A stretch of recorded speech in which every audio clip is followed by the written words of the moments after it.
What I start with most of my clients is let's have you make more money because more money is better than less money. And most of my clients want to double revenue. So I'm like, okay, it's great. Let's strategize and work out your messaging. Do you have a flood of leads? How's your conversion when people come to your website? You want them buying your product. And then how's your leveraging of existing customers? So in terms of the money aspect, I look at those three buckets: leads, conversion, and leveraging existing customers. And not everyone needs all three of those things. Sometimes it's one, sometimes it's two, sometimes it's all three. Then, then another bucket that I look at is, how's your productivity? Are you really clear on your goals at 12 months? Are you clear on your goals at 3 months? Are you clear on your goals for the next 7 days? And do you know what you're going to start with when you wake up tomorrow and what you'll complete before you go and check messages?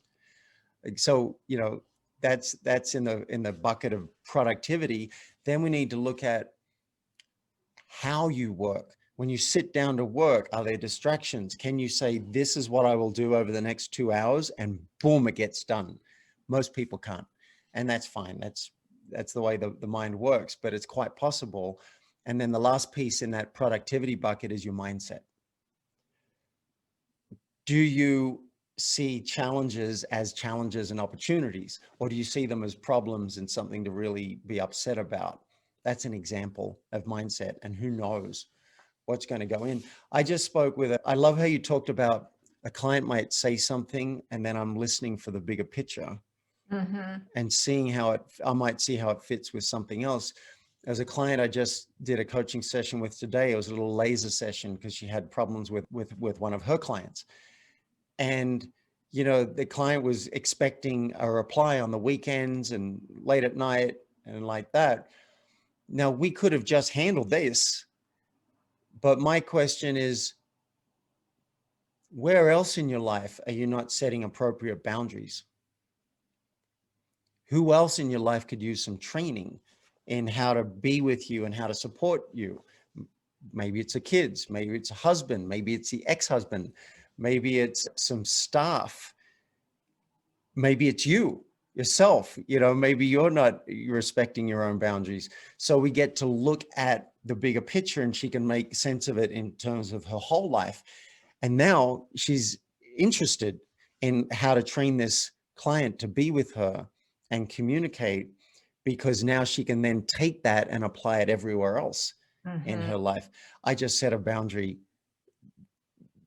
yesterday with a new tenant that I have, and we're sharing a kitchen here. And he kind of came up the stairs and snuck up behind me. And I said, firstly, welcome. Secondly, can we talk about this? I realize I have an order of preference of how to communicate, and I'd like to share with you what that is. He's like, oh yeah, tell me. Number one, text.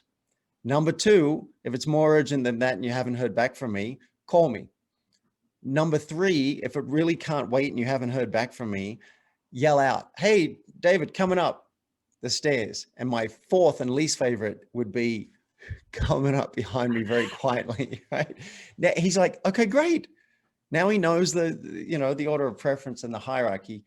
And then, the last bucket that I look at is leverage, because I could help you make a lot of money, but if you don't have the time off to enjoy it, then what's the point?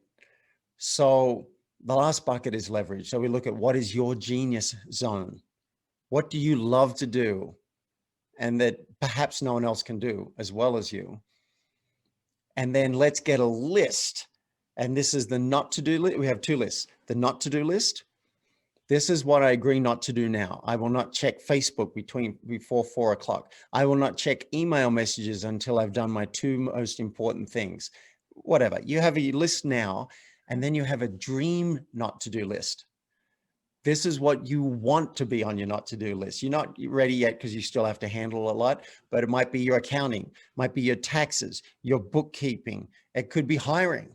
It could be, I just asked my personal assistant today, are you interested and open to expanding your responsibilities? I'm thinking I need to set up these utility accounts for the house, and I'm not used to having to do that. And I could put you as the primary contact, and then you could handle the paying the bills, and then make sure that the tenant pays his portion. How about that? She's like, yeah, you got it. That's fine. You know, I'll just charge you hourly. Boom. So we want to have a dream not to do list. I looks like I might have handled that in about 6 minutes, right? That could have been a whole lot of stuff that would have been on my plate. I'm like, no, let's from the get-go not do that. And then you need to hire the right staff to handle those things that you're no longer going to do. And a lot of entrepreneurs are challenged by that. Like, how do I get good people? How do I have them motivated and excited and wanting this job so that I'm the one auditioning them? And then the last piece in that bucket is, how do I motivate my team and hold them accountable? Even to the point where they're self-managing and they keep generating ideas and sending them to me. And they say, hey, David, I said I'd complete this by this date.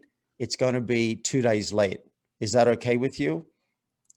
Otherwise, I'll shuffle some things around. Like, you get it to the point where they are self-managing and you don't have to chase it all.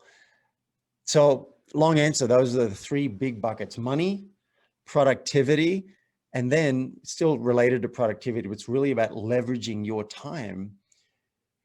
It's not unreasonable to expect to achieve twice as much of what matters in half the time you're currently spending.